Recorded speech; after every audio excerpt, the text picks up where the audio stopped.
Welcome back to sleepy Lorekeeper. Tonight, we drift away from the halls of demigods and into the ranks of those who stand behind them. Not giants of gene-forged strength, not golden guardians of a sacred throne. Tonight we walk among ordinary men and women who hold rifles that tremble in their hands and step aboard starships that creak like ancient monuments. There is no legend in their blood, no shimmering aura, no promise of survival, only endurance. The Imperium is carried forward by billions whose names are never recorded. Soldiers who march across landscapes drowned in smoke, crew members who tend engines older than their own civilizations, mortals who stand before nightmares that should never be faced by human eyes. This is the story of massed battalions and fragile hulls, a chronicle of courage shaped not from glory but from necessity, a remembrance of those who anchor the realm while the heavens fall apart. Tonight, we look into the Astra Militarum and the Imperial Navy. Two forces made not of miracles, but of unbroken will. Together, they form the shield that protects a species that refuses to fade. Lie back, breathe slowly, and let the weight of humanity's countless defenders carry you into the quiet of another forgotten age.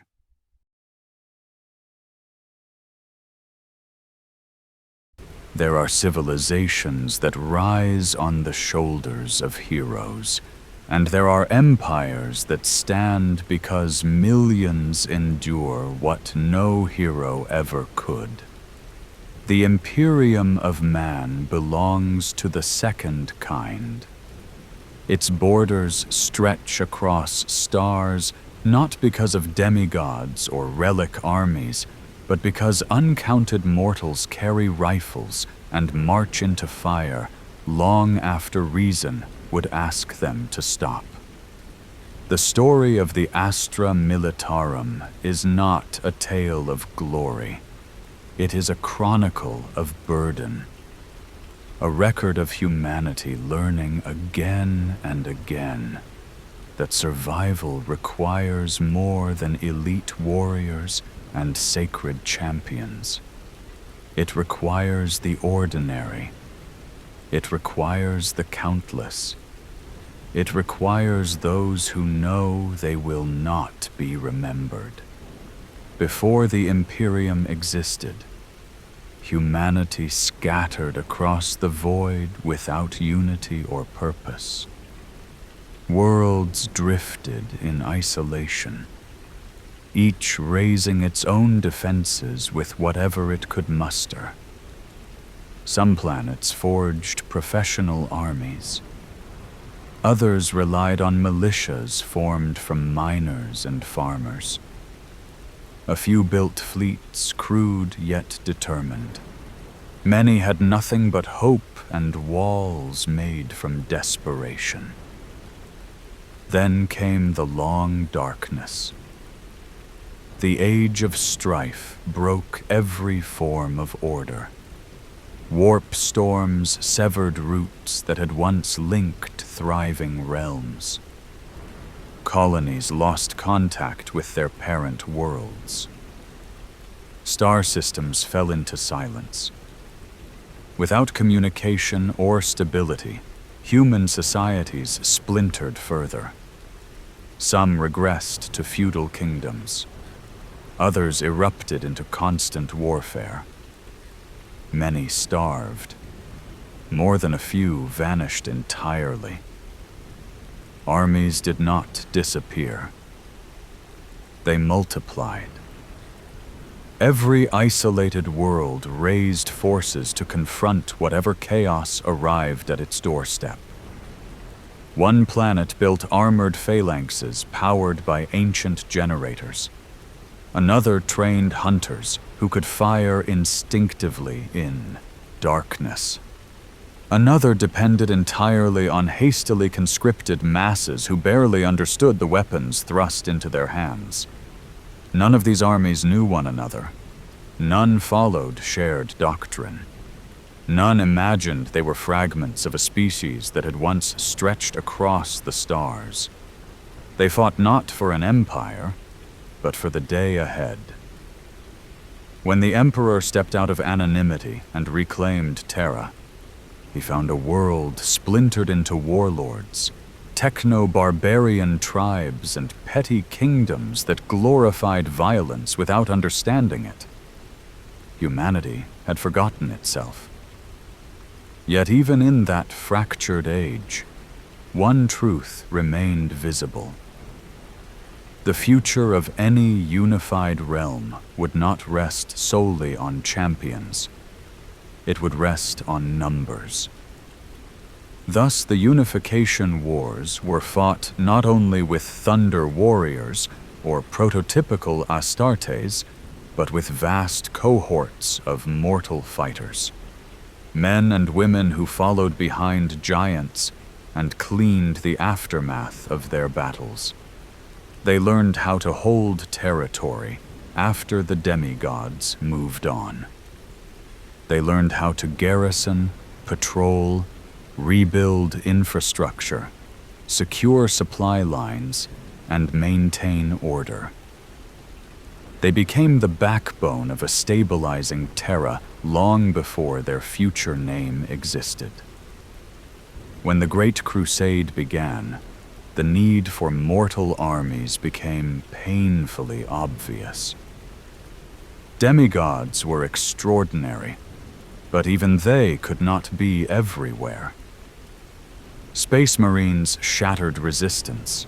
They broke fortresses. They stormed key objectives.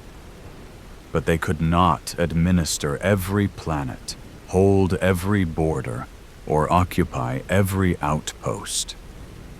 Once the initial shock of conquest passed, each world required structured governance and forces capable of maintaining peace. Thus, the Imperial Army was born. This first iteration of a galaxy-spanning mortal force was a mixture of countless traditions. Regiments carried doctrines from their homeworlds. Some marched with precision. Some preferred guerrilla methods. Some fought with ceremonial grandeur inherited from old kings. Others embraced austere efficiency. The Imperial Army existed to bring cohesion to chaos, but it carried more diversity than any one commander could fully understand. Still, it served its purpose, at least for a time. The Horus Heresy shattered that purpose. Entire battle groups turned on each other. Planetary garrisons revolted. Millions of soldiers who had once believed they were fighting for unity suddenly found themselves part of a conflict too vast to comprehend. The Imperial Army had grown too large and too decentralized. Its loyalty structures were inconsistent. Its regional commanders either hesitated or defected. Its fleets fractured. Its regiments splintered. When the fires of betrayal died down, the Imperium had learned a lesson so harsh it would shape the next 10,000 years. Mass armies survive only when their command cannot fracture. So after the heresy, the Imperial Army was broken apart. One half became the Astra Militarum. The other half became the Imperial Navy. two separate institutions, two distinct chains of command, both designed to prevent the catastrophic collapse that had once set the stars alight. The Astra Militarum became the arm of ground warfare. The Imperial Navy became the arm of void combat. Together, they formed a single war engine. Separated, they became stable. This separation would define the next age. The Guard, as it came to be called, grew into something enormous, sprawling and impossible to summarize. No single culture shaped it. No single doctrine dominated it. It became a grand mosaic of humanity itself. Some regiments came from hive worlds, where young soldiers had grown accustomed to noise, crowds, and claustrophobic environments. Others were drawn from feudal planets where cavalry traditions survived. Others emerged from death worlds, tempered by poisonous jungles or frozen tundra. Others came from forge worlds, raised amid steel and smoke. Others were tithed from agri-worlds, carrying the resilience of laborers who knew hardship from birth. Every world taught its own way of fighting. Every regiment carried its own identity. Every culture contributed a unique strength and a unique flaw. The Guard did not shape humanity. Humanity shaped the Guard. And because humanity was inexhaustibly varied, the Guard became the most diverse military force in existence. Yet diversity alone could not withstand the magnitude of threats that haunted a realm stretched across the void. The Guard needed structure. It needed principles that could hold steady despite cultural differences, technological variation, or the unpredictable demands of battlefield conditions. So a set of universal foundations took form. Infantry as the core, armor as the hammer, artillery as the great equalizer, logistics as the invisible spine, commissars as guardians of discipline, regimental identity as the source of morale, command hierarchies as the vessel for cohesion. These pillars supported campaigns that lasted generations. Regiments rotated across war zones without ever knowing rest. Some units fought across dozens of star systems during their lifetimes. Others never left a single continent, trapped in conflicts that consumed everything around them without resolution. Most guardsmen never saw the stars. They fought beneath alien skies, never knowing if reinforcements would arrive or whether they would be abandoned. They slept in mud, in trenches, in prefab bunkers, or under broken roofs of cities burned by orbital fire. They ate rations designed for survival rather than comfort. They carried weapons that felt too light in their hands when facing creatures that should not exist. And yet, the Guard endured. Not through hope, not through faith, through momentum. Humanity had learned to continue moving forward, even when its heart faltered. The Imperium understood something no other species had embraced so fully. Human life, though fragile, could be multiplied. Technology had its limits. Transhuman warriors were rare. Titans were costly. Starships needed decades to construct. But a human could be trained, armed, transported, deployed, and asked to stand before impossible horrors with nothing but thin armor and willpower. The Imperium relied on ordinary people not because it wanted to, but because it had no alternative. A realm so vast needed an army that could be raised everywhere, supplied everywhere, and replaced everywhere. Every world owed a tithe. Every tithe had quotas. Every regiment that fell was replaced. Every loss became a statistic. Every victory buried beneath more sacrifices. The Guard became a machine of flesh, terrifying in scale, pitiful in fragility, essential in purpose. The Astartes saved worlds. The custodians protected the Golden Throne. The knights guarded noble domains. The Sisters of Battle held shrines and sacred places, but the Guard held everything else.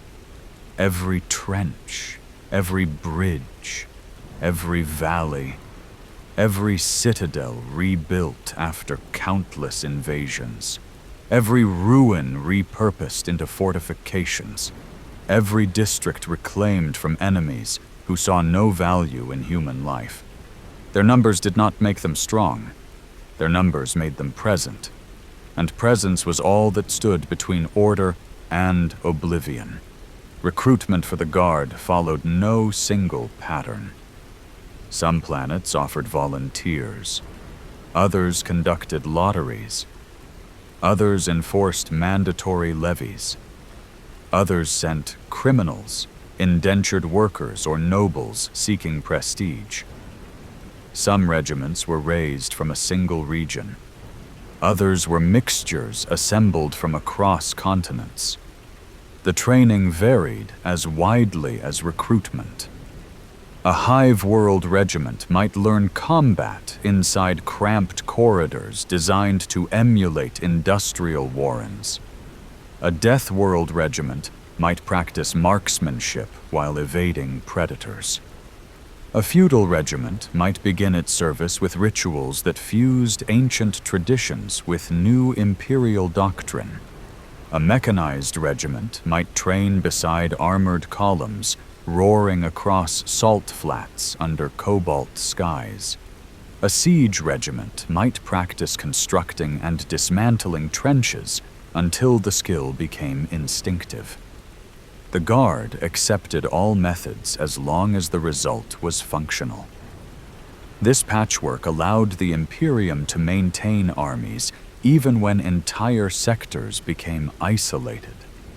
Every world became capable of raising defenders. Every culture contributed its own strengths.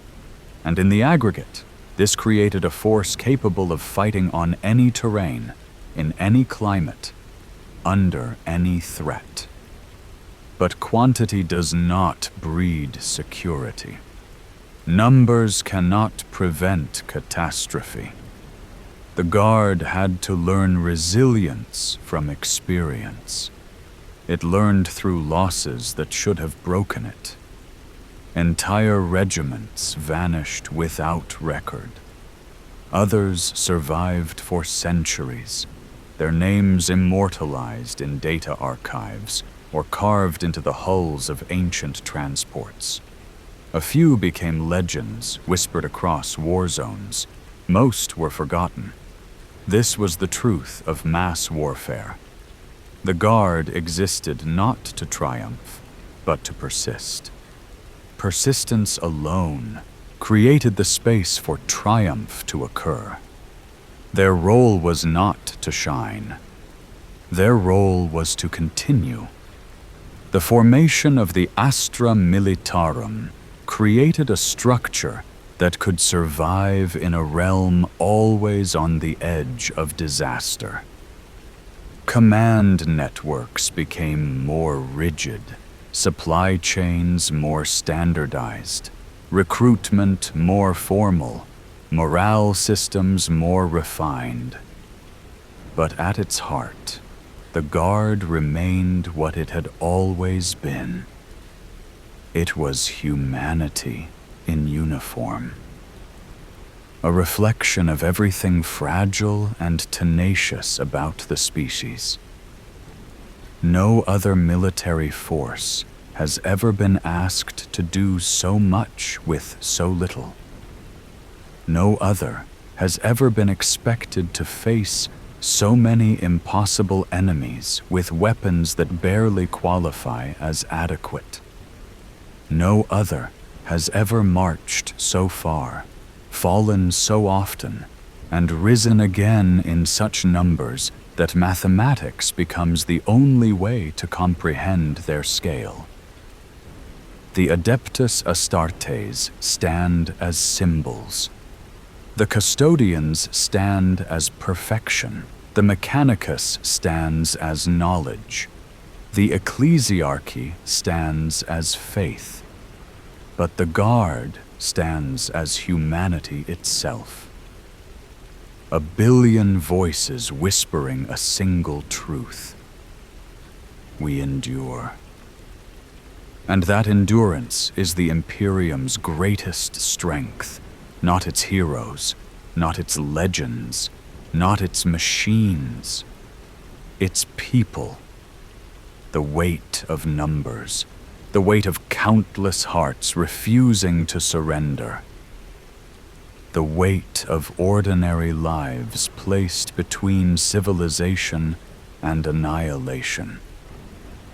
This weight has shaped the fate of mankind more profoundly than any throne, any artifact, or any superhuman champion. The story of the Astra Militarum is the story of what happens when a civilization realizes that survival is not guaranteed by greatness. It is guaranteed by participation. And in this contribution, humanity found its most stubborn form of power, a power born not from might, but from multitude. A power that carries the Imperium forward even when the stars themselves turn hostile. The power of simple, fragile beings standing in places where even angels would hesitate to tread. There are two ways to look at a human in uniform. From far away, he is a dot in a formation, a mark on a ledger, a tally in a report. Up close, he is a heartbeat that knows it can stop at any moment.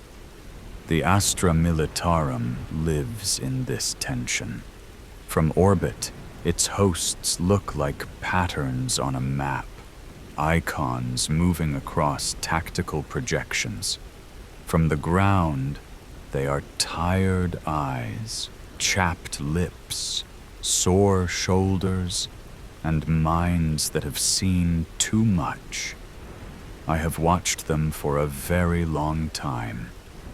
Not as individuals with names and histories, although each one has both, but as a living river that flows through every century of Imperial warfare.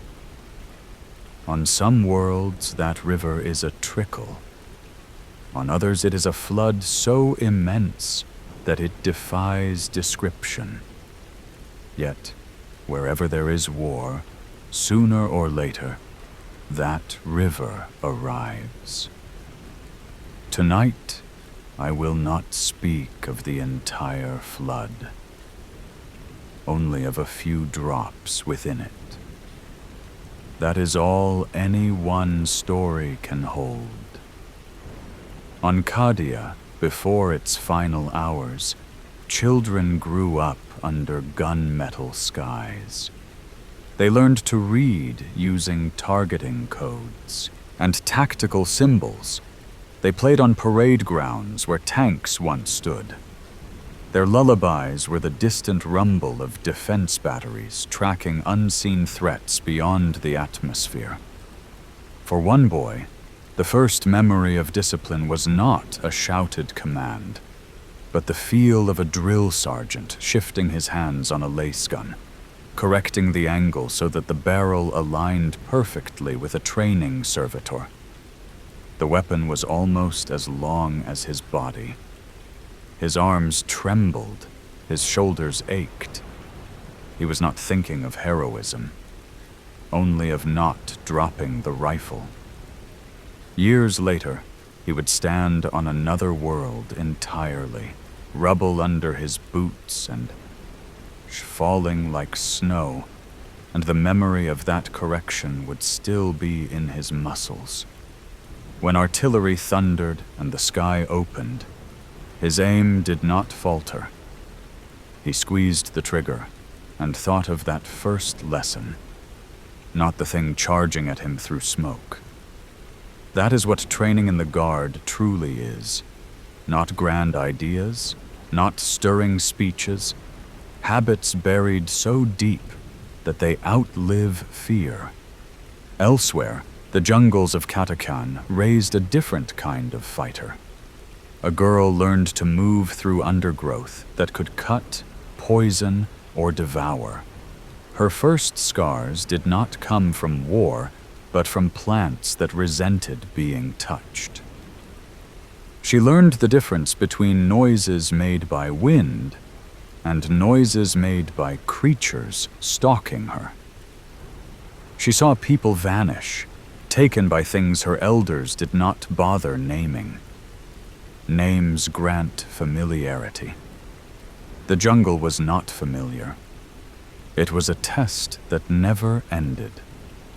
When she left that world and boarded a starship for the first time, the corridors felt wrong to her. The air tasted flat. The light did not shift like it did beneath leaves. But when she stepped into a war zone clogged with smoke and screams, something inside her relaxed. Threats made sense again. They had tracks, sounds, patterns.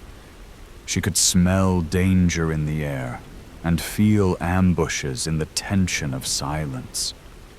On campaign, officers wrote glowing assessments of her unit's performance against Xenos that stalked through ruined cities. They praised their initiative, their capacity to fight without constant orders, their instincts. None of them mentioned the years of surviving on a planet that had tried to kill them since childhood. Command notices rarely mention the world that made a soldier. Yet that is where every regiment really begins. Not in a mustering hall, but in the soil that taught its people how to endure. These two troopers never met. He in his faded Cadian fatigues, she in gear stained by jungle mud and hive dust. They fought on different fronts, under different officers, against different enemies. Yet when they knelt behind shattered walls and listened for the next barrage, their thoughts were not so different. Remember the drills. Check the charge pack. Glance at the comrade on your left. Breathe. The Imperial infantryman's uplifting primer speaks of duty and honor, of courage and faith. It lists hazards in neat categories and threats in tidy ranks. On page, war looks orderly. Out in the field, chaos swallows every plan, and all those neat lines blur into smoke. What keeps a mortal in place is rarely a paragraph in a handbook. It is the presence of another uniform next to them, and the knowledge that if one runs, the rest may die. Lore often talks about regiments as if they are single entities, beings with a shared soul. In truth, Every regiment is a tapestry of hometowns, families, rivalries, grudges, and friendships. Some soldiers volunteered, seeking something beyond the narrow streets they grew up in. Others were chosen by lot. Others agreed to serve because it meant their siblings would be spared. The uniform hides these differences. The war reveals them. Commanders rely on discipline and doctrine to shape this human variety into something coherent. They design drills, marching formations, fire patterns, and fallback lines. They plan rotations, schedule rest periods, and assign rations. On paper, everything is clean. Chest-high walls appear exactly where needed. Ammunition is always nearby, and every order is heard clearly over the din. On a real battlefield, half the orders vanish into static. Barrages land where no one predicted. Lines bend in odd places. Units lose contact, then reappear from an unexpected direction. In such moments, what matters is not the ideal of the Guard, but the character of the people who wear its colors. A gunner might choose to hold his position a few seconds longer than ordered so that a retreating platoon can pass behind him. A medic might crawl across open ground to drag a wounded stranger into cover. A junior officer might ignore a faulty Auspex reading and trust what her eyes and ears tell her instead. None of these decisions are destined for statues. Many are never even reported. Yet these are the decisions that keep regiments from dissolving into panic. They are small, quiet, entirely human acts. When historians write about campaigns, they list the number of troops, the volume of munitions, the tonnage of armor. They name the generals. They chart advances and withdrawals. They sometimes mention famous last stands or particularly brilliant maneuvers. They do not mention the moment when a single guardsman silently passed his last working charge pack to a comrade with a better firing angle, then picked up a fallen banner so the line would not see it lying in the mud. The universe is held up by such unnoticed choices. The enemies the Guard faces are not abstract problems. They have weight. They have odors. They make sounds that haunt dreams. When orcs charge, the ground trembles as if the planet itself flinched. Their voices carry across fields long before their bodies come into view. Infantry fire draws crimson lines through the air, but for every green figure that falls, more follow behind, howling with laughter or rage. A soldier on the front line does not think of grand strategy then. He thinks of how many shots are left, how long his hands can stay steady, and whether the people on either side of him will keep firing. When tyrannid creatures descend from the sky, the atmosphere fills with spores. Masks fog, filters clog, visibility drops to almost nothing. The chittering of claws on stone creeps closer from directions that defy sense. A trooper who has seen such a swarm once will never again be able to listen to the sound of rain without tensing. When skeletal machines rise from the earth, shedding dust that has waited since before humanity's cradle, lasbolts seem to pass through them like mist. Metal limbs reassemble. cold light burns from empty sockets. The appropriate tactical response is to call for heavier weapons, to adjust firing solutions, to focus on joints and exposed nodes. A human instinct, however, whispers something else. These things should not be walking.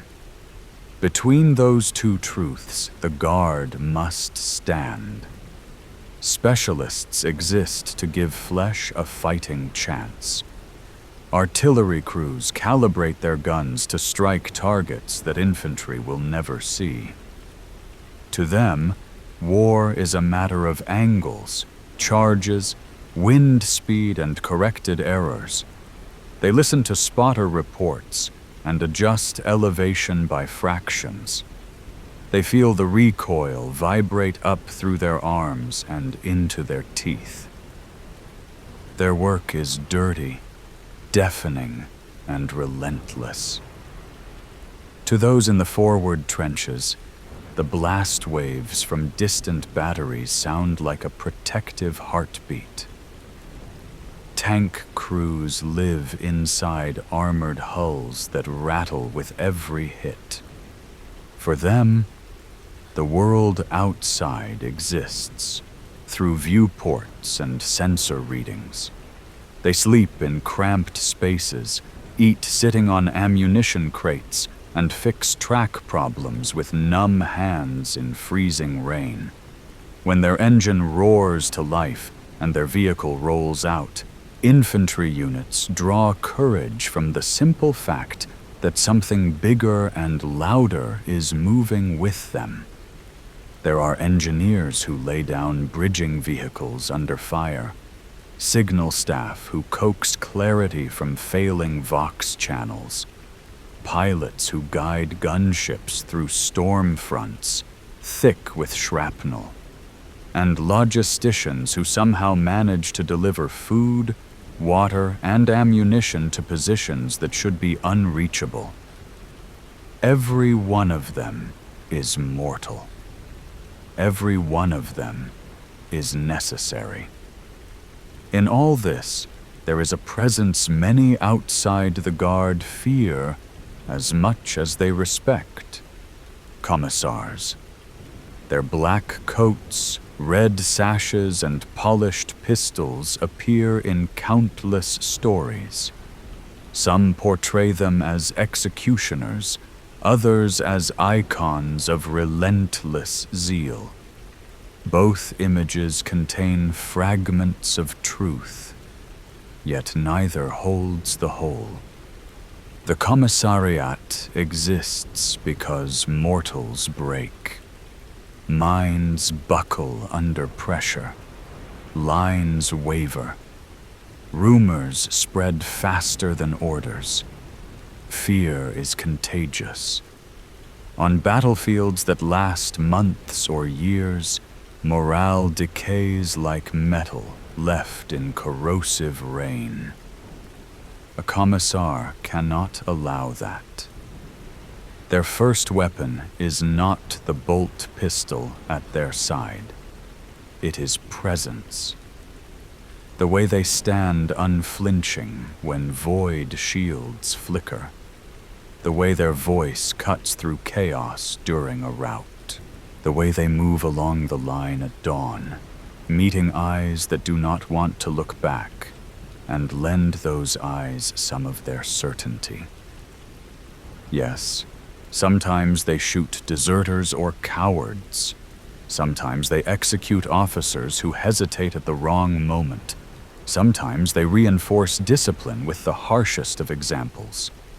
Yet many also die holding forward positions with the troops they oversee, reciting litanies not for themselves, but for those around them.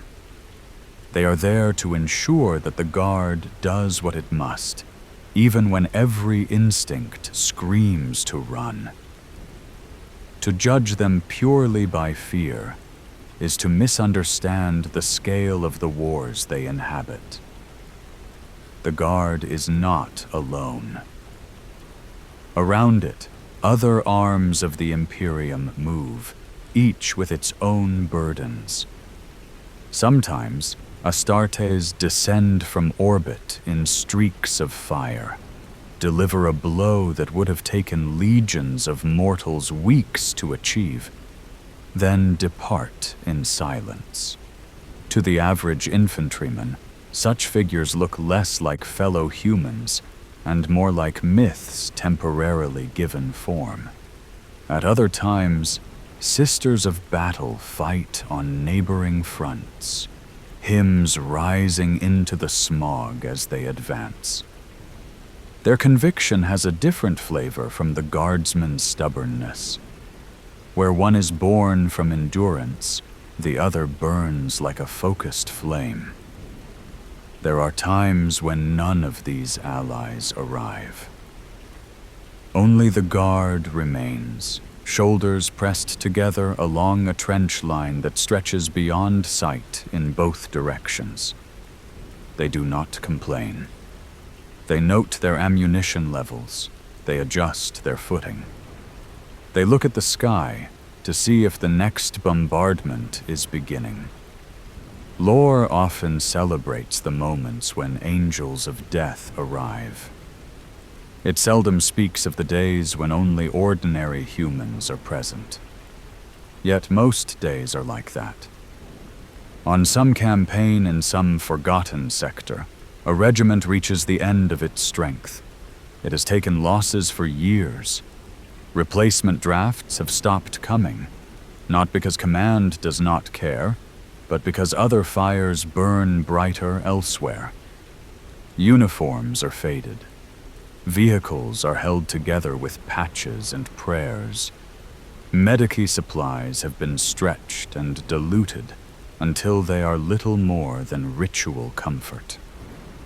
One evening, at the edge of a ruined manufactorum, the survivors gather in a broken assembly hall.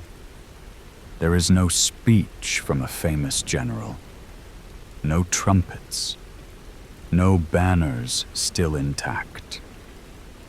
The senior officer reads a brief communique by the light of a dim luminator. There will be one final assault at dawn. No one pretends that relief is on the way. No one speaks of how history will remember them. A trooper from a hive city looks at the cracked floor and thinks of the Hab block stairwell where he used to sit with his younger brother, sharing recycled water and dreams of something different. A woman from a snow-bound agri world remembers standing in frozen fields, watching the sky shift colors as some distant storm flickered above the horizon. A former ganger touches the edge of a regimental patch that replaced old gang markings and realizes that somewhere along the way, these strangers became more family than anyone she left behind. They sleep badly. They wake early. They check their weapons one last time. When the whistle sounds and they climb from their positions, they do not imagine themselves as legends marching into an epic. They simply move their feet forward because the person next to them is also moving, and because to do otherwise would betray everything they have carried until now. Some fall within moments, some reach their objective, some vanish into smoke and rubble. A few survive and are folded into another battered unit, their original regimental designation quietly retired in a data vault. No monument is built on that manufactorum world. Its soil will see war again in some other age, and no one present then will remember the assault at all. I am memory. That is what I am for. In the end, This is the truth about the Astra Militarum. It is an ocean of lives poured into places where nothing else can hold. It is a force that wins not because it is stronger than every foe, but because it refuses to disappear. It is the proof that in an age ruled by titans and monsters, the smallest, softest creatures still matter. Lore will give you numbers. Billions raised, millions lost. Worlds won or abandoned.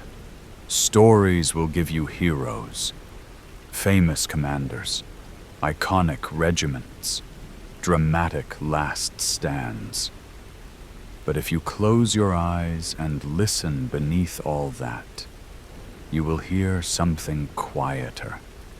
Boots in mud, breath in helmets, murmured prayers, the clink of metal cups, the rustle of thin blankets in cold bunkers, the sound of human beings, very small in a very large universe, choosing to stand where they could have fallen. That sound is the heart of the Guard. And as long as it continues, humanity still has a place among the stars. There are moments when the Imperium seems infinite. 100,000 worlds, 1 billion cities, 1 trillion lives moving beneath metal skies. Yet every expansion, every reconquest, every desperate response begins the same way. A shadow falls across a planet. A fleet arrives. From the surface, it looks like drifting constellations. From orbit, it is a procession of steel the size of mountain ranges. From within the ships, it feels like waiting inside someone else's heartbeat. I have watched many worlds shudder as Imperial forces descended. Some were long-lost human colonies begging for reunion. Others were places so corrupted, so twisted by Xenos or madness, that no diplomat or scholar would ever set foot there again. Some welcomed the arrival of Imperial banners. Others tried to burn them before they touched the ground. Tonight, I will tell you about one such descent. Not the strategy etched into command logs. Not the high-level decisions made in fleet councils, just the view from within the tide, where billions take their first step into an unknown world and hope that the soil beneath them will not reject their touch. This operation began in silence, a kind of silence that exists only in the void. Hundreds of troop carriers drifted in formation, gravity fields humming with a low vibration that traveled through the bones of those sleeping in metal bunks. Vox announcements carried only essential information. Even the ship's chapel, normally heavy with whispered liturgies, felt subdued. War was expected, but the moment before a landing always carries a special stillness. In one of the transport ships, a regiment from a hive world waited for orders. They sat on benches arranged like ribs along the inside of a massive hull. Weapons rested between their knees. Boots scraped faintly against the deck. Flak armor warmed under the ambient heat of packed human bodies. Most had not slept. Some stared at insignias on their sleeves, as if memorizing them. Others pressed small tokens between gloved fingers. A few whispered the names of people who would never hear them again. The officers moved among them with slow, deliberate steps. Not rushing, not announcing, simply observing. They knew that fear was present. Fear was always present. But fear could coexist with duty. A tall man with shaven scalp and a scar that crossed one cheek sat with his back straight, hands clasped loosely between his boots. He had seen 2 campaigns already, and the familiar vibration of dissent thrummed through him like a memory. This would not be his last deployment. He felt that certainty in his chest, whether he wished it or not. Beside him sat a young recruit, whose uniform still carried the stiffness of new fabric. Her eyes shifted between the glowing lumen strips and the closed ramp ahead. She was not shaking. She was holding herself too tightly to allow it. There is a difference. 2 rows behind them, a medic sorted through supplies with deliberate calm. She checked each vial, each seal, each serrated tool, knowing that the first hours of a landing always tested the limits of her kit. The weight of those objects comforted her. Metal, glass, and bandage. Predictable things in an unpredictable universe. None of them knew the planet's true name. Not yet. Only its designation. M37442. A number written in reports like any other. But numbers do not convey temperature, or scent, or gravity. Those truths must be felt, and they would feel them soon.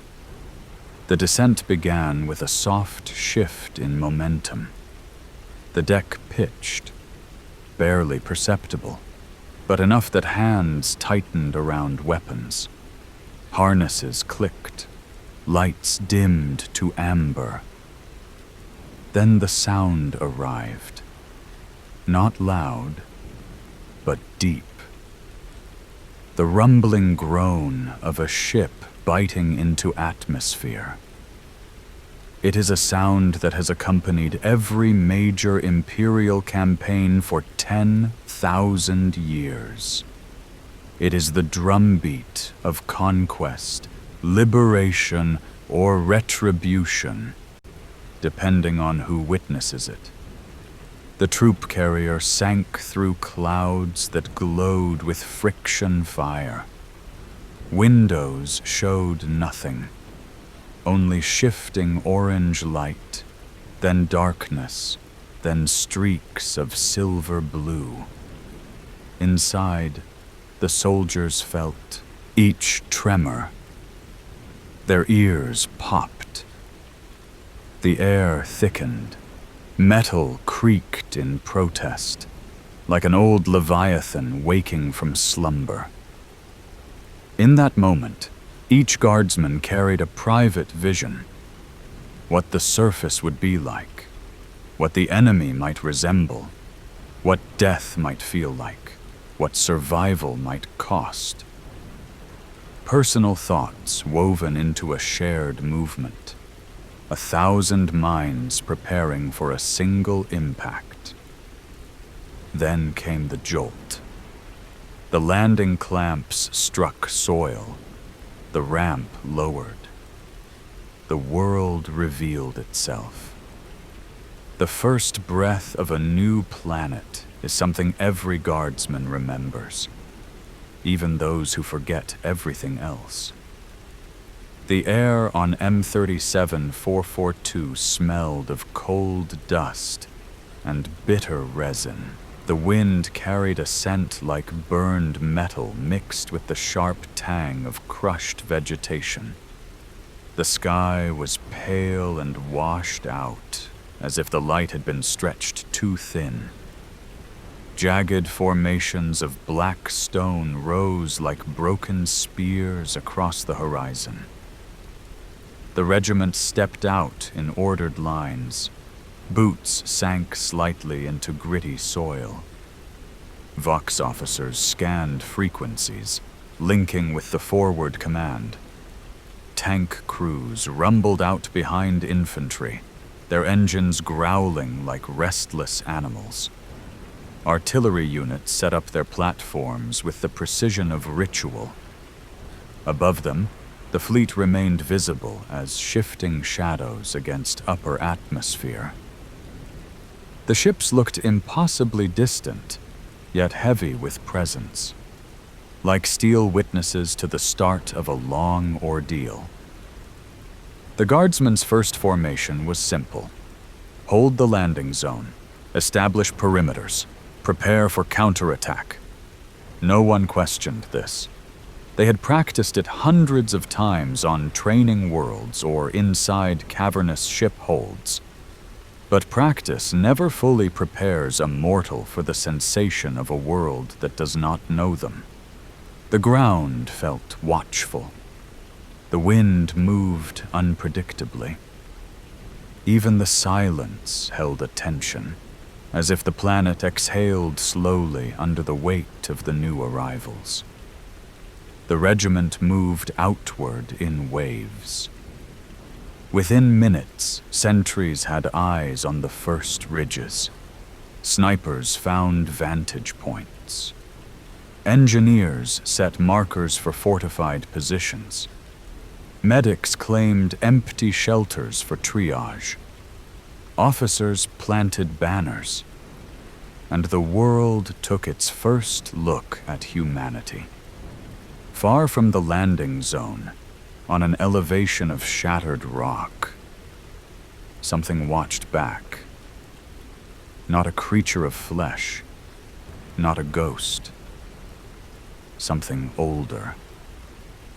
Sensors detected metallic echoes within the planet's crust. Faint tremors flowed from deep caverns. Signs of forgotten infrastructure protruded from under layers of decay and ash. The world had not always been dead. It had not always been silent. Something beneath the surface had shaped it long before humanity reached its skies. The Guard knew none of this yet. They only felt a subtle wrongness, like a whisper too soft to hear, but too persistent to ignore. The tall veteran paused near a jagged outcrop and pressed his boot against the stone. It hummed faintly under pressure, resonating in a way natural rock does not. He frowned, adjusting his grip on his lace gun. Not fear, recognition. The instinct that something enormous slept under their feet. The new recruit beside him noticed the same sensation, but did not know what to make of it. She simply filed the discomfort away, the way many soldiers do, hoping it would make sense later. In the Guard, intuition is often the first form of survival. By dusk, the regiment had dug trenches in a wide crescent around their landing site. Their first day on this world already felt heavy. Tanks sat half-buried behind raised berms. Searchlights swept across distant formations of stone. Commissars paced the lines, speaking softly enough to calm nerves, but sternly enough to remind everyone of their duty. Engineers worked in silence, driving reinforcement stakes into the soil, while muttering half-prayers to the machine spirits of their tools. The medic knelt beside a crate of bandages and stimulants, checking each for integrity after the violent descent. Her hands moved with familiarity. Her eyes tracked every soldier's posture. She knew that exhaustion, not gunfire, would claim the first casualty. The Hive-worlder, the veteran, and the Katachan-trained scout found themselves holding the forward trench, not because they knew each other, but because the guard assigns positions with blunt logic. Those with steady aim were placed where the first shots would come. Those with instinct were positioned where the enemy might try to flank. Those who had survived previous campaigns were placed where panic must not spread. As the light faded, shadows crawled across the ground, and the landscape grew sharper, more alien. The wind carried a low vibration, the same one the veteran had felt earlier. It was stronger now. Some soldiers muttered that the world was alive. Others dismissed it as a trick of terrain. The truth lay somewhere in between. Planets remember. Planets react. Some planets resist. This one did all three. Night on M37-442 felt like sinking underwater. The sky turned dark violet. A faint glow shimmered beneath the horizon, not like a sunrise, but like heat trapped under the crust. Sentries heard shifting noises. Engineers reported minor tremors. Auspex readings showed brief, flickering anomalies. On the second trench line, the young recruit tried to sleep sitting up, her helmet resting on her knees. The air was thin and cold. Breath crystallized in faint trails. The distant thrum beneath the earth made rest difficult. She wondered if her home hive was still running its night cycle, if her brother was still alive, if her name would still exist in the archives decades from now. The Guard does not encourage such thoughts, but it does not forbid them either. Humans remain human, even in war. The veteran stayed awake, fingertips brushing the edge of his knife, not out of nervousness, but because he could not shake the sensation that the ground itself was listening. He had felt this once before, on a different world, a world that had tried to swallow his entire regiment. He hoped this place was not the same. Hope is not strategy, but sometimes it is the only thing that slows the heartbeat enough to think. At dawn, the planet answered. Seismic alarms flared. Tremors rolled beneath the trenches in long, slow waves. Soil cracked open in jagged lines. From fissures emerged shapes of metal, coated in dust, illuminated by inner green light. Not machines built by humanity, not crafted by any living species. Ancient sentinels rising from slumber. Before fear could take hold, the Guard reacted exactly as doctrine intended. Infantry formed firing lines. Heavy weapons teams braced their tripods. Artillery crews swapped munitions for anti-armor shells. Commissars shouted orders to maintain cohesion. Tank engines roared awake. The first enemy shape stepped fully into the morning light. Its limbs moved with impossible precision. Its eyes glowed with hunger older than human civilization. Its voice was nothing more than a mechanical hiss of awakening. A Necron war form, though none of the soldiers knew the name yet. The veteran lifted his laser gun and exhaled slowly. The recruit lifted hers, following instinct more than training.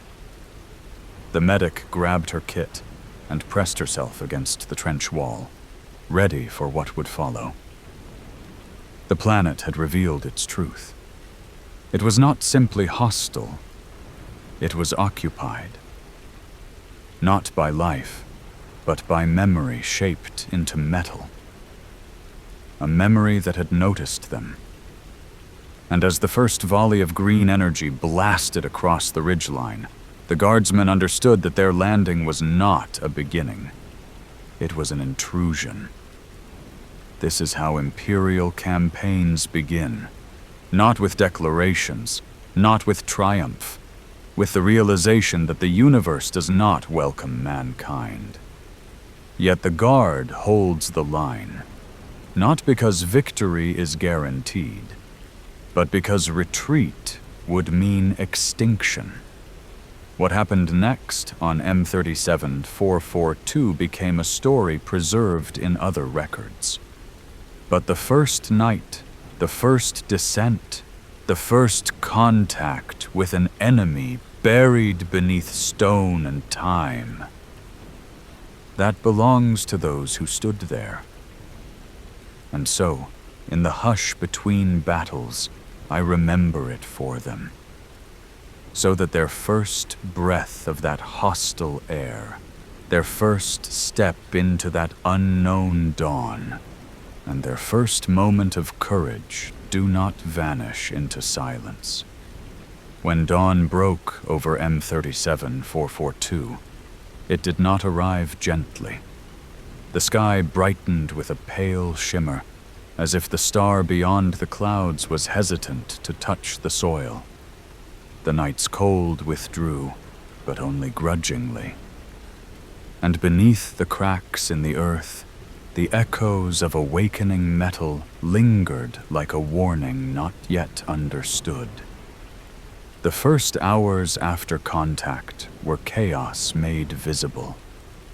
Not panic, not collapse. Chaos of a different nature.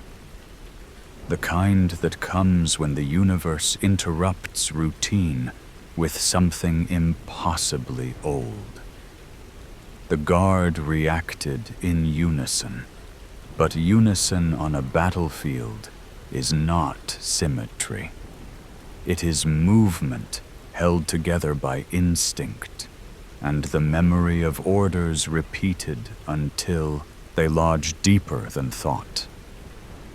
Artillery teams attempted to align their guns in the shifting tremors. Tank crews struggled to gain traction on loose soil that vibrated like a restless creature. Infantry squads took positions behind ridges, sandbags, and the remnants of the landing craft's exhaust-blown trenches. The veteran had known something was wrong even before the first metallic shape emerged. He felt it now more sharply, the way some animals sense storms long before they break the sky with lightning. To him, the Necron warform was not a name. It was a shape that defied erosion, a figure that moved with purpose crafted by an age without mercy. A reminder that humanity's claim to the stars is recent and fragile, and that other civilizations once carved empires of their own into this same void. For the recruit, the sight was overwhelming in a different way. Her training had prepared her for orcs, rebels, heretics, and beasts with flesh. But not this. Not the quiet resolve of something that did not bleed. Something that had no heartbeat, no hesitation, no anger, only intent. Intent without emotion is its own kind of horror. The first volleys cut the air into lines of red and green. Lasfire flickered like the crackle of a dying star. Gauss beams pulsed with silent hunger, unweaving matter into dust. Men and women fell not with screams, but with abrupt stillness, as if erased rather than killed. Some vanished entirely, reduced to motes that drifted in the wind like dim sparks. The medic felt the shift before she understood it. Her kit was prepared for blood, and torn muscle. But the wounds these enemies created left nothing to stitch, nothing to seal, nothing to save. She had tended to battlefield injuries for years. But how do you treat absence? She scanned her surroundings with the numb clarity of shock. Those who still lived needed her. Those who were gone had left no bodies behind. That was a new kind of wound. As the regiment fought to hold its perimeter, the sky above shifted. A shadow larger than the horizon began to glide through the atmosphere. The Imperial Navy had arrived. Not the troop carriers already present, but the warships. Massive silhouettes descended through the thinning clouds, each one a floating cathedral of steel and ancient machinery. Battle barges, cruisers, ordinatus platforms armed with weapons designed to crack continents. Their hulls glowed with gold, blue, red, black, and white markings from 100 shipyards across the Imperium. Their thrusters burned bright enough to cast moving patterns across the battlefield. The recruit looked up through the haze and felt the faintest swell of safety. Even the veteran paused, if only for a heartbeat. The presence of the Navy does not guarantee victory, but it changes the shape of fear. When humanity brings its void-born titans to a world, the planet feels smaller, the enemies less vast. A mortal soldier can carry a laser gun, knowing that above, somewhere in the gloom, cannons the size of spires are pointed at the same threat. The Navy's arrival changed the rhythm of the fight. It did not calm it, but it shifted it. Orders echoed across Vox channels. Artillery patterns adjusted. Tank divisions realigned their advance. Orbital augers scanned the crust, revealing honeycombed caverns beneath the surface. Command understood now. The Necrons had not arrived here. They had never left. The Guard did not retreat. It adapted. Infantry fell back to fortified positions designed during the night. The veteran guided his fire team to a ridge overlooking a valley filled with fractured stone spires. The recruit followed close behind, legs moving automatically, breath steady but shallow. The medic ran parallel to the line, checking the wounded as she passed, marking those who could be moved, and closing the eyes of those who could not. None of them knew the full picture, but they understood enough. This would not be a short campaign. The Navy initiated the first phase of countermeasures. It began with a faint vibration that ran through every grain of soil, every piece of armor, every muscle of every soldier. Orbital bombardment calibration. The first strike came moments later. A beam of focused energy speared the ground several kilometers away, vaporizing a formation of awakening constructs before they fully emerged. The second strike shattered a ridge where metallic shapes were assembling into ranks. The third cratered a cavern mouth large enough to swallow a regiment. Each strike was followed by a moment of silence. Not peace, but the breath between waves. The guardsmen used that moment to reinforce their lines. Engineers drove stakes deeper. Heavy weapons teams rotated barrels glowing faintly from overuse. Officers reviewed maps with a clarity sharpened by the realization that their enemy did not tire, did not fear, and did not negotiate. War had found its true shape. A war of endurance, not impulse. That evening, something unexpected occurred. The tremors beneath the ground ceased. For the first time since dawn, the soil was still. The quiet unsettled the soldiers more than the movement had. Stillness on a strange world rarely means safety. More often, it means preparation. Night fell quickly, not like a curtain drawn, but like ink spreading through water.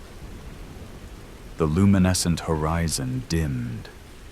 The stars pulled further away. Wind scraped softly across the trenches. The recruit sat with her helmet off, head bowed, fingers curled around a metal charm she kept hidden under her armor. She was not praying. She was remembering. The veteran leaned against the trench wall, eyes open, but mind elsewhere. Not lost, just weary. Not with the fatigue of muscles, but with the slow, creeping weight of experience. The medic tended to a soldier whose leg had been severed by a glancing Gauss beam. She could not save the limb, but she could save the life. Her movements were precise, steady, almost serene. Somewhere behind them, a commissar walked the line. He said nothing. He did not need to. Presence is sometimes enough.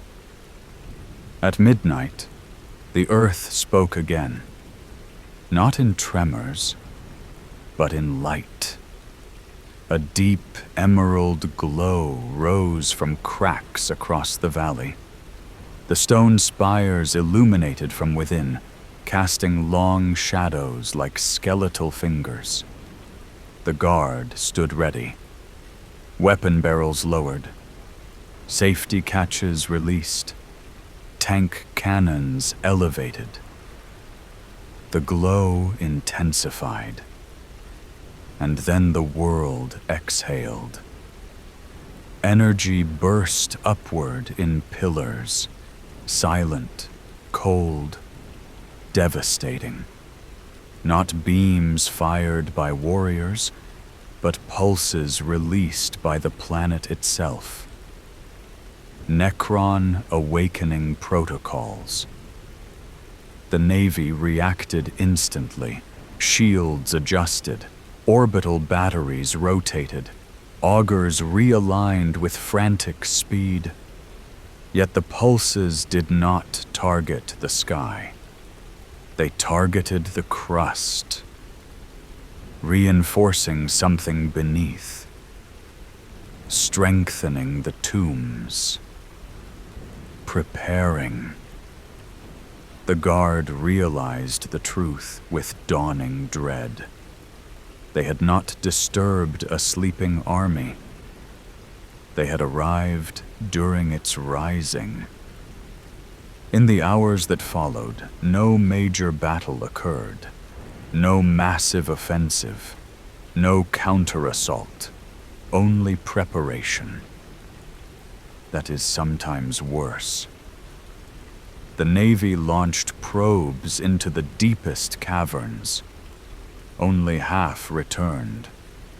The others vanished, signals cut with clinical precision. Some engineers reported that the soil resisted tool penetration, as if reinforced on a molecular level. Others observed faint vibrations shifting like patterned messages, coded in stone. Officers debated whether the enemy was coordinating or simply awakening. Commissars instructed their troops to conserve energy. Veterans sharpened blades. Drivers tuned engines. Snipers adjusted scopes to account for the strange glow that distorted long-distance vision. The recruit cleaned her lasgun again and again until her hands stopped shaking. The medic boiled water for the wounded, not to sterilize it, but to give them something warm to hold. The veteran wrote on a scrap of ration paper, though no one saw what words he left behind. War often has these moments, the stretch of quiet before something irreversible happens. Silence in a trench means something is listening. Silence in the void means something is approaching. Silence on a world like M37442 means the past is about to resume its unfinished work. At first light, the horizon cracked. Not metaphorically, literally. A line of stone several kilometers wide split open, revealing a colossal structure beneath. Not a fortress, not a city. A gate. Octagonal, layered with glyphs, humming with energy that predated humanity by millions of years. The Necrons were not simply awakening. They were emerging. The guard prepared for annihilation, but annihilation did not arrive. The constructs stood in ranks, unmoving, as if waiting for something. Then, slowly, every Necron turned its gaze toward the sky. The fleet, the navy, above the planet, a dozen Imperial warships ignited their engines. Not to retreat, to reposition. The battle to come would not be one of trenches and rifles. It would be one of orbit, atmosphere, and ground, all at once. A layered war. A war against a civilization that understood patience better than any species alive. The Navy prepared for orbital engagement. The veteran tightened his straps. The recruit whispered a promise into her gloves. The medic closed her kit with finality. The war had deepened, and the world was no longer waking. It was remembering. There comes a point in every campaign when numbers on a chart stop mattering. Supply counts, casualty estimates, projected timelines, all the symbols and digits that command uses to make sense of a war start to feel thin. They stretch over something too large and too raw to be measured that way. On M37442, that moment arrived when the gate opened. From orbit, auger arrays traced its outline in cold precision. They saw energy signatures, geometric perfection, streams of power rising from the planet's core. To those on the ground, it looked like the mouth of a titan cut into the world itself. A wound in reality that glowed with colors no atmosphere should hold. The Necron ranks stood around it in formations so exact that they resembled machinery rather than troops. No banner. No shouted challenge. No display of rage. Only readiness. The Imperium answered as it always does, with everything it could bring to bear. In the fleet's strategium, holo projections cast pale light across armored faces. Officers moved tokens over simulation fields, updating each other with clipped reports. Data scrolled beside their adjustments.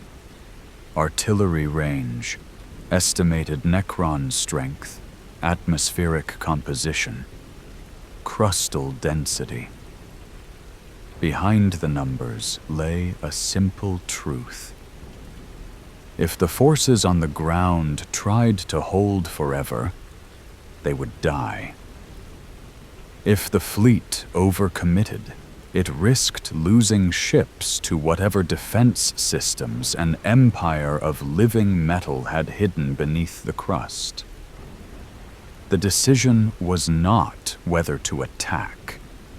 The decision was how much of the planet to sacrifice.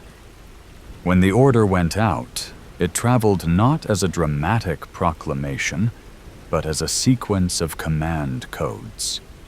Gunners in orbital batteries received target coordinates. Pilots received routes.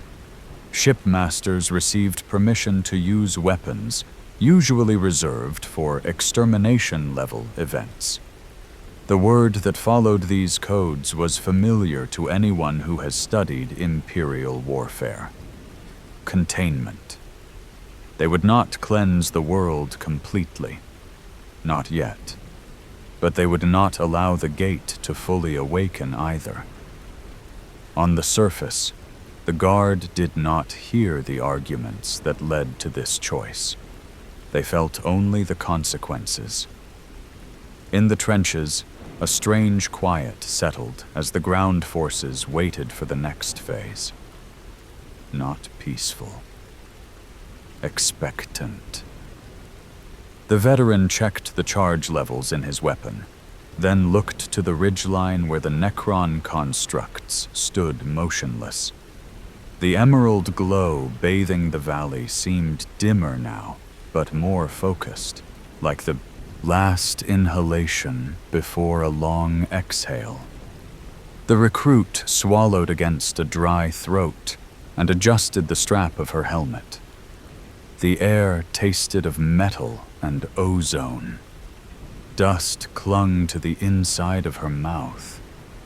Somewhere along the line, she had stopped thinking of herself as someone who might go home and had started thinking of herself simply as part of the line. The medic sat back on her heels outside a hastily assembled aid station, fingers stained with coagulants and sealant gels. Her legs ached. Her eyes burned. She knew that whatever was coming would either overwhelm her completely or bypass her entirely. Both possibilities frightened her in different ways. The commissar moved with measured pace along the trench. He did not shout. He did not brandish his sidearm. He rested a gloved hand briefly on shoulders as he passed, grounding the soldiers in something as simple as contact.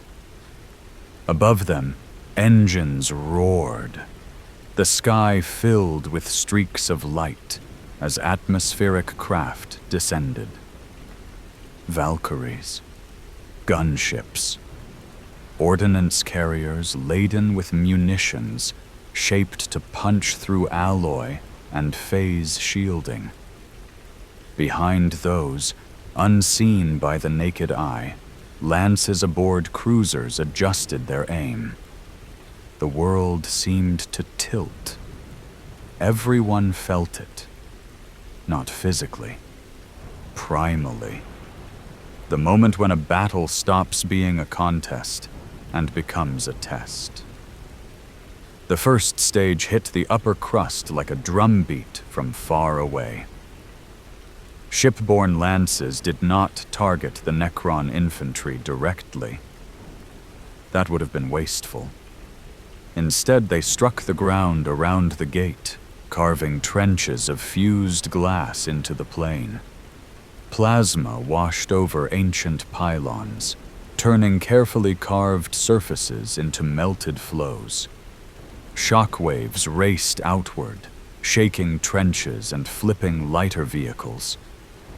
The veterans of the regiment knew to keep low until the tremors passed. The recruit clung to the lip of the trench, jaw clenched, teeth rattling. The medic braced herself over the wounded, shielded by a canopy of plasteel scavenged from a damaged chimera. When the air cleared, the constructs still stood. Some lay scattered in pieces, their forms reduced to smoking scraps. Most reassembled. Limbs flowed back into sockets, torsos reconnected, faces turned upward again, eyes bright. They had survived worse in ages long buried. The second stage followed.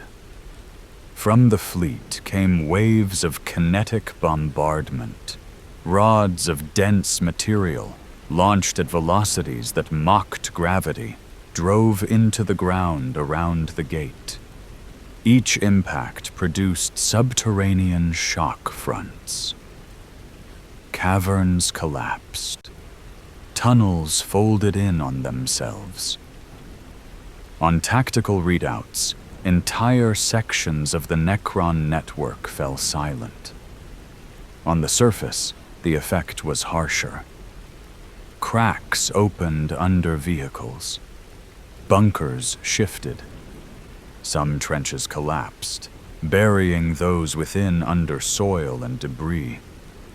The guard scrambled to pull comrades free, digging with hands when tools failed. For a few minutes, humans and Necrons alike struggled to stay upright.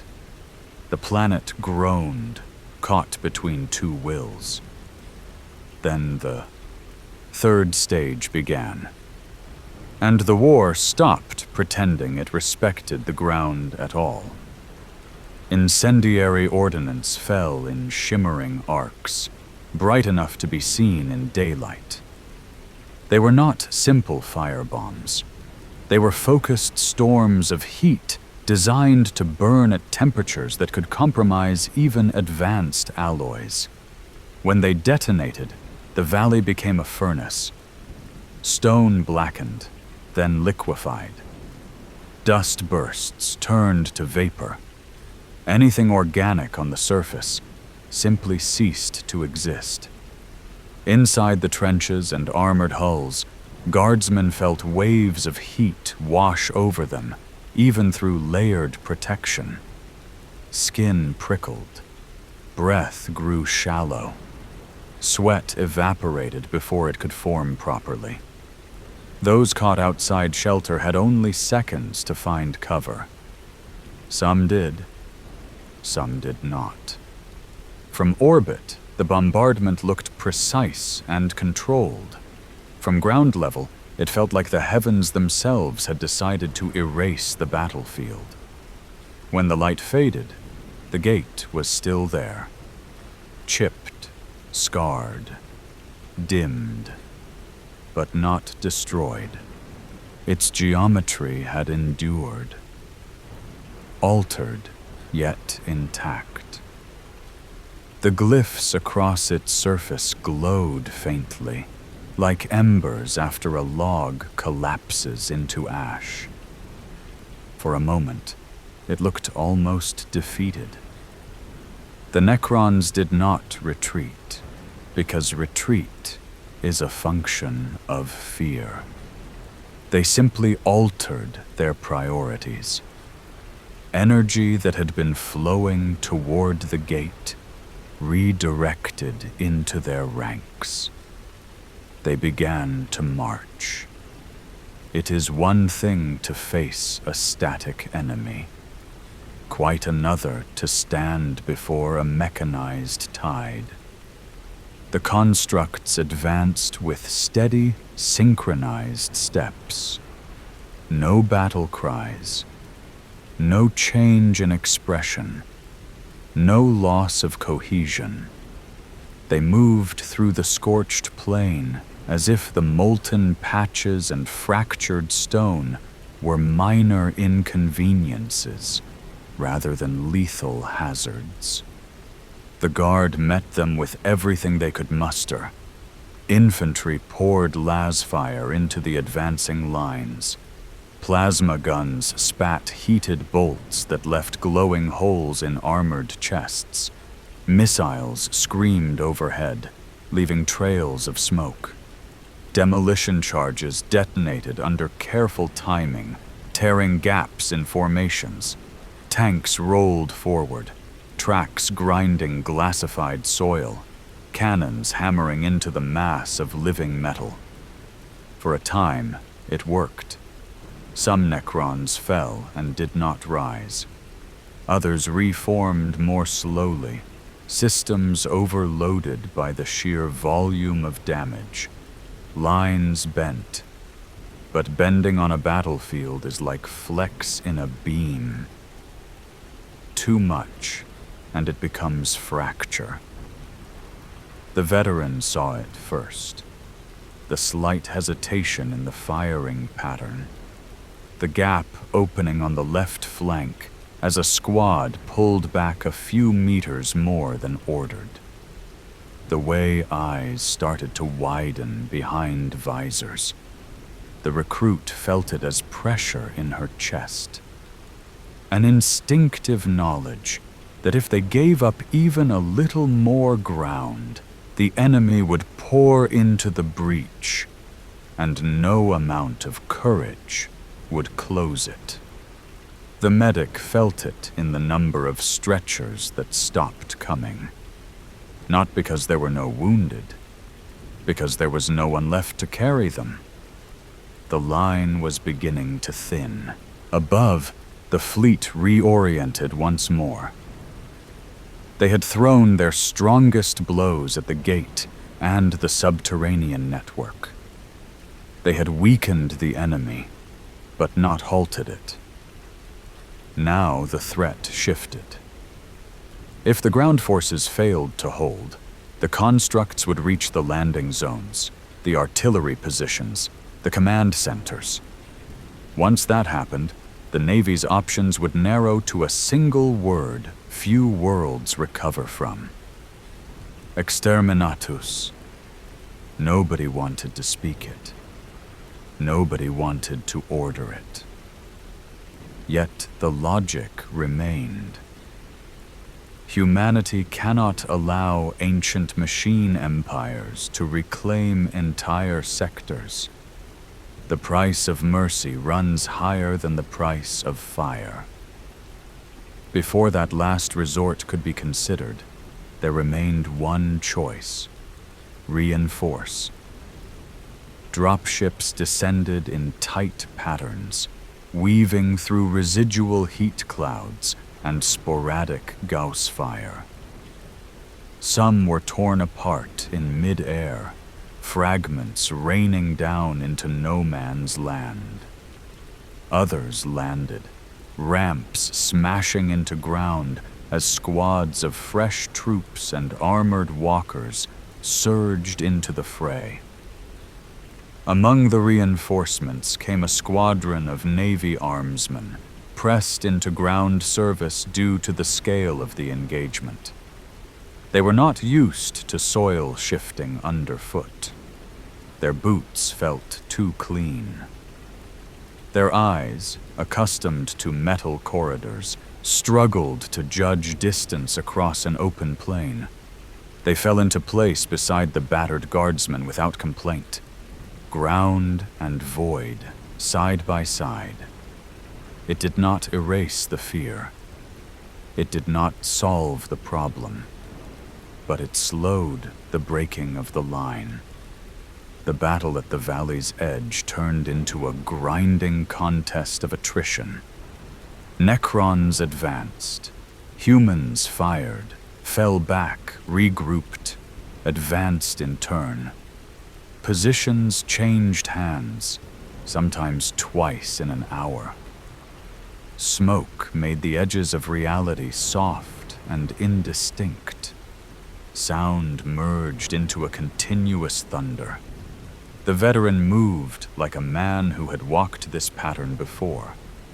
Short bursts, controlled retreats, eyes always searching for cover and angles rather than glory.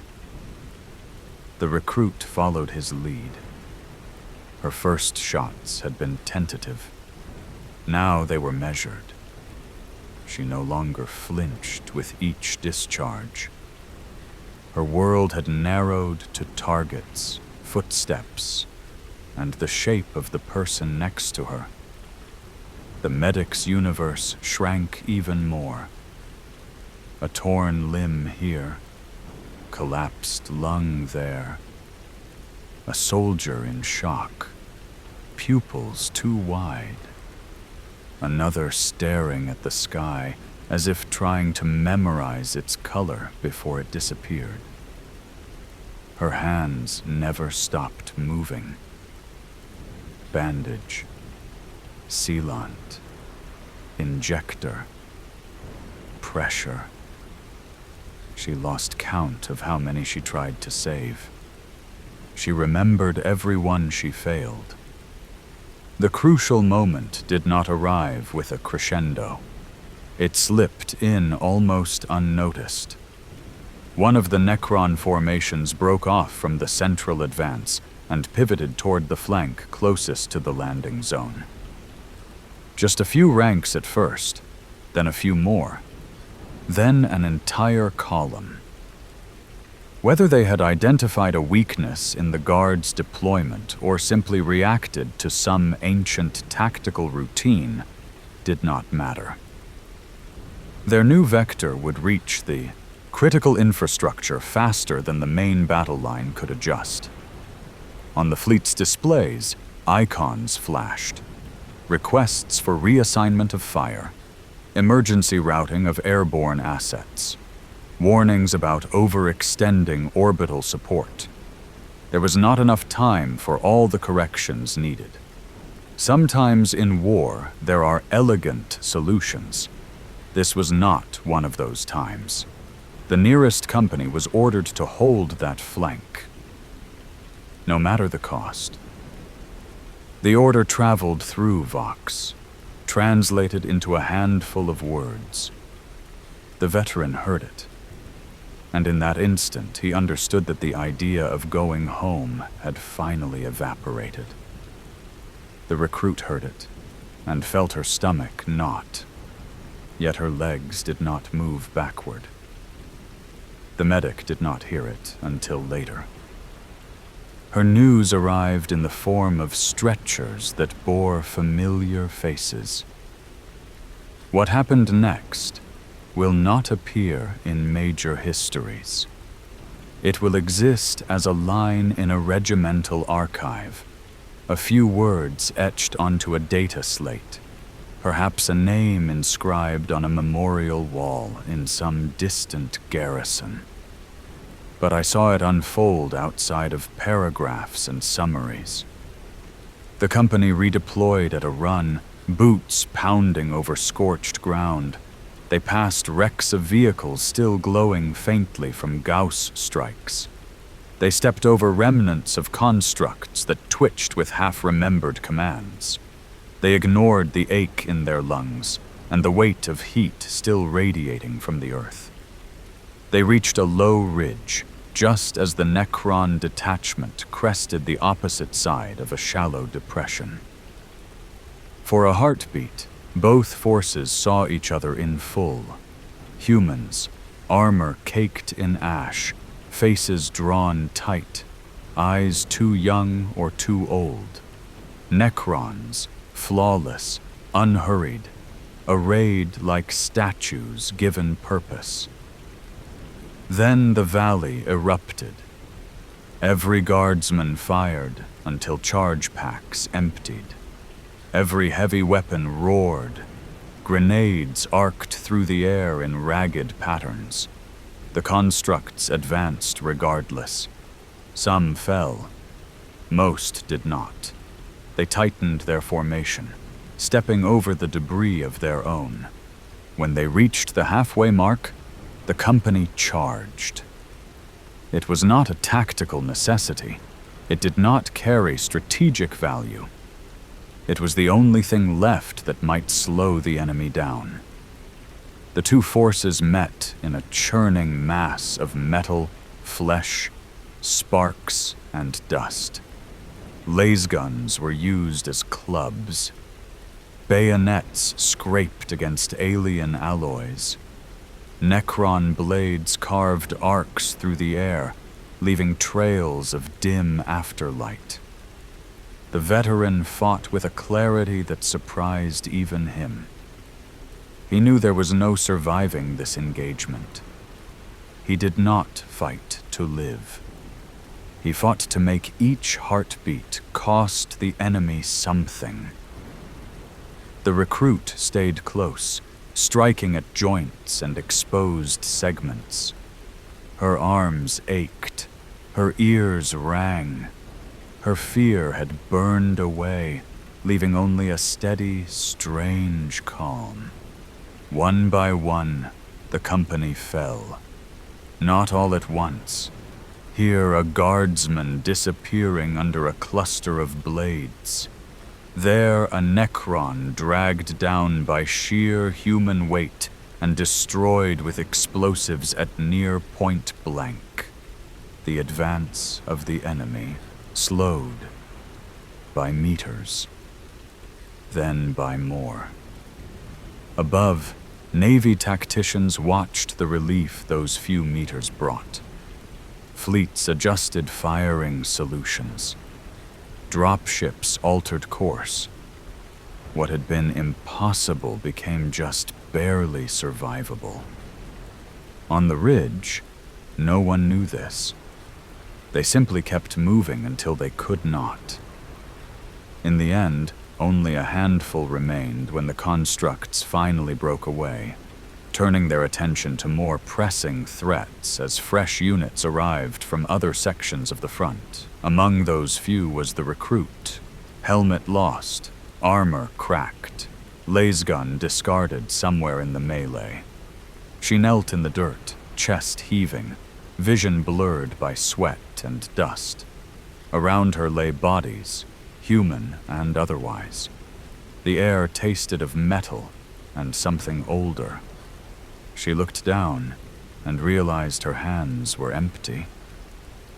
The veteran lay nearby, still, face turned toward the lightening sky, expression almost peaceful.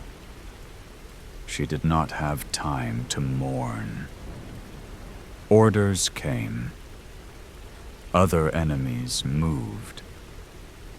The campaign continued. The medic reached that section of the line hours later.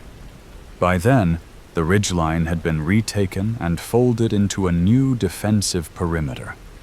She recognized some faces, including his. She closed his eyes herself. No record marks that gesture. No commendation cites it. But such acts are the threads that keep a species from unraveling. The war for M37-442 did not end that day. It continued in shifting engagements, strategic withdrawals, targeted demolitions, and finally, a decision made in orbit months later, when it became clear that the Necron presence was too deeply rooted for conventional conquest. The world was not entirely destroyed. Large swaths of it were rendered uninhabitable, its deepest structures sealed or shattered. The gate was entombed beneath layers of fused stone and synthetic elements. Other threats elsewhere demanded the Imperium's attention. The fleet moved on. Regiments, or what was left of them, were redeployed. The data files for M37-442 were updated with new classifications and warnings. One day, perhaps, another army will stand on that soil. Perhaps the tombs will stir again. Perhaps not. The Guard does not control such decisions. It only answers them. When people speak of the Astra Militarum and the Imperial Navy, they sometimes imagine abstraction. endless ranks in parades, impossibly vast ships floating through starlight, numbers and tonnage and formal titles. I remember something else. A medic washing blood from her hands in a metal basin, knowing it will not be the last time. A recruit staring at her empty palms, still feeling the shape of a weapon that is no longer there. A veteran who did not go home, but whose last stand bought a few vital minutes for those who did. A company that received an order and obeyed it, not because they believed they would succeed, but because someone had to. The Guard is not glorious. The Navy is not invincible. They are imperfect, overstretched, exhausted instruments of a realm that is always close to collapse. Yet again and again, on worlds like M37 4442, they choose to stand, to descend from orbit, to dig trenches, to aim guns, to patch wounds, to face enemies older than language. And in doing so, they keep humanity present in a universe that is not obliged to tolerate its existence. That is what mass war truly is in the 41st millennium. Not strategy, not spectacle. The sum of countless ordinary decisions made by fragile beings under impossible pressure. A rifle lifted when it would be easier to drop it. A ship held steady in a storm of fire. A line that holds 5 minutes longer than anyone expected. 5 minutes that change everything. In those minutes, civilizations survive, and in the long, endless night between the stars, that is enough. When a campaign ends, it rarely feels like an ending. There is no banner raised in perfect light, no triumphant march, no clear division between struggle and release. Instead, a strange quiet settles, heavy as dust.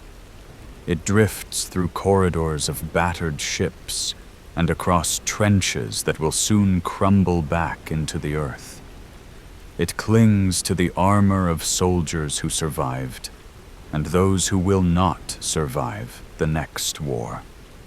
On M37 442, the silence came slowly, not because the enemy had vanished, not because the danger was gone, but because both sides were exhausted.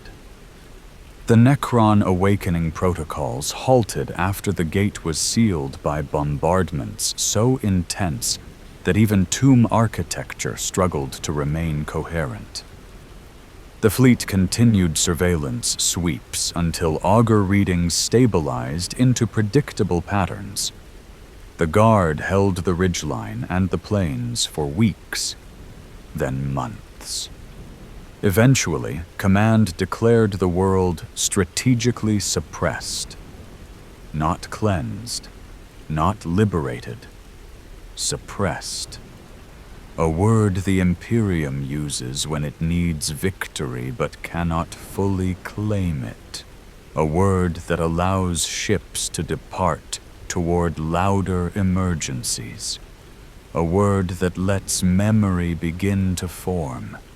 Fragmented, incomplete, but real. The regiment that had landed first was no longer a regiment. Its surviving companies had been merged with remnants from other units. Its banners had been scorched, folded, and placed in sealed crates. Its name would live on only in administrative ledgers and in the minds of those who still breathed. On the day the fleet prepared to leave orbit, The survivors were herded into mustering chambers inside the primary transport ship. They waited there, armor dented, coats stained, weapons pitted from sand and ash. The recruit, no longer a recruit, though she still wore the same uniform, sat on a bench near the rear of the chamber. Her boots rested on a floor marked by thousands of similar boots. Her hands lay on her lap, fingers curled around the metal charm she had carried from her childhood hive. She did not know why she held it.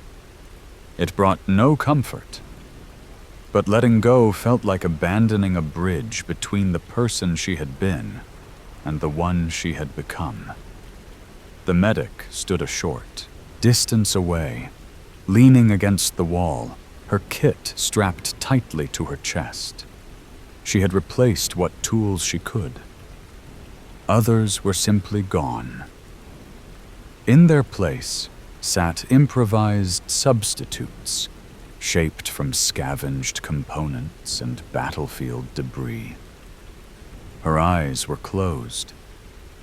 She was not sleeping. She was letting her heartbeat settle into a rhythm she almost recognized as her own. A young officer walked along the line, recording identification numbers. When he reached the medic, he paused as if he recognized her, then nodded and moved on. Recognition matters in the Guard, even if it lasts only an instant. The doors of the mustering chamber opened with a deep mechanical groan. A walkway extended toward the embarkation corridor. Lights flickered in sequence, guiding the survivors upward into the belly of the transport ship. The veteran's absence was felt sharply then, not because anyone spoke his name, but because the space he would have occupied remained empty. The recruit looked at it once, only once. Then she stood and walked forward. Her steps carried a new weight. Not heaviness, substance. The Guard often speaks of cohorts in abstract terms: fighting strength, operational integrity, planetary tithe quotas. But once a soldier has passed through a campaign, those abstractions mean less than the memory of who walked beside them. In the embarkation corridor, lumens cast pale silver onto their faces. The air tasted recycled but clean. A faint vibration ran through the deck, the kind that precedes a warp transition. Behind them, the planet rested under a veil of thin clouds. What remained of its stone spires glimmered like teeth in low light. Somewhere beneath that surface lay tombs the Imperium had sealed but not destroyed. Someday, perhaps, the seals would fail. Someday, perhaps, another regiment would come. But that was not today. When the ship lifted from the surface and rejoined the fleet, the soldiers felt the pull of gravity change. They sank into seats designed for bodies far less weary. Through narrow viewports, the world shrank to a sphere, then a pinprick, then a memory. The recruit looked at that last glimmer until it vanished. Her breathing slowed. Her fingers loosened. She did not think of triumph. She thought of the ridge, the dust, the sound of metallic limbs scraping against stone, the veteran's last glance at the rising dawn. Her tears did not fall. The Guard rarely cries outwardly. Their grief runs inward, stitching itself into resolve. The medic finally let her eyelids lower. Not to sleep, but to rest the muscles behind her eyes that had strained themselves over so many bodies. Her hands moved unconsciously, checking straps and closures she had already checked minutes earlier. Ritual creates stability, and stability is the guard's only constant. As the troop carrier settled into formation beside the larger warships, tectonic sensors aboard the cruisers updated their readings one last time. Deep below M37, 442's surface, the remaining Necron structures pulsed faintly, like embers beneath ash. Not extinguished, but discouraged. The Navy logged the world's new classification. Multiple warnings, restricted access, periodic monitoring required. The fleet did not celebrate. Imperial fleets rarely do. They prepared for their next jump. The void does not allow long reflection. Another world, another distress beacon, another front line. The endless cycle of a realm at war with the galaxy itself. In the quiet of the ship's lower barracks, the recruit sat cross-legged on a bunk. She removed her charm and placed it on her palm. For the first time since leaving her home hive, she allowed herself to look at it properly. Its edges were chipped, its engraving faded. It no longer resembled what it once had. So did she. She closed her fist around it, not out of nostalgia, but acceptance. Symbols change. Meaning does not. On the bunk opposite her, the medic sorted through a stack of folded cloth, blankets given to her patients before she ran out during the campaign. She inhaled slowly, exhaled carefully, letting each breath ground her deeper into the ship's familiar hum. She wondered how many more campaigns she would live to witness, whether her hands would hold steady for as long as needed, whether she would find moments of quiet like this again. The question did not frighten her. The not knowing had become part of her existence. And in that acceptance lay a strange form of peace. Far above them, in the strategium of the flagship, a lone display still showed M37442. Its crust glowed faintly on thermal scans. Residual power readings flickered where tombs lay buried.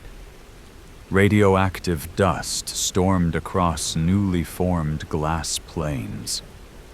The admiral overseeing the campaign closed the projection and walked away. Not out of dismissal, but because there were already messages arriving from 3 other systems, each demanding attention. The Imperium is not cruel because it chooses cruelty. It is cruel because it cannot afford softness. Every decision is a trade. Every victory a postponement. Every loss a warning. The Guard and the Navy carry these truths silently, without being asked if they wish to carry them at all. Warp transition prepped. Coordinates confirmed, engines aligned. Navigator sealed in her chamber, crew bracing for turbulence. The ship vibrated again, deeper this time. A tremor that reached marrow. The recruit looked up. The medic steadied herself. Others tightened harnesses or closed their eyes. Not in fear, in ritual. Warp travel requires surrender. Not to danger, but to the knowledge that space is vast, reality fragile, and humanity small. The jump began. Light stretched. Sound bent. Time softened into something halfway between memory and dream. Then, almost as quickly, it was done. The fleet emerged in another region of space, its ships intact, its crews shaken but functional. Ahead lay a star, a world, a new command, code. Another conflict waiting to be named. M37-4042 remained behind them, not forgotten, but folded into the vast ledger of human endurance. In the dark corners of my archives, where lost regiments and nameless battles echo faintly, the story of that world settles into its place, not as a tale of triumph, not as a tragedy, but as something quieter, a reminder that in a universe filled with ancient empires and impossible horrors, the Imperium does not survive through strength alone. It survives because fragile beings refuse to step backward, because a medic keeps her hands steady, because a young soldier lifts her weapon one more time, because a veteran stands a moment longer than expected, because a fleet arrives before the last heartbeat is spent. The Necrons may rise again. The tomb world may stir. New wars will ignite on worlds yet unnamed. But somewhere, on some future battlefield, a guardsman will hold the line because others once held it for them. That is how humanity endures, not through glory, through inheritance. A legacy of courage passed from one pair of trembling hands to the next. And so the river continues, always forward, always into the fire, always human, until the stars themselves forget how to shine.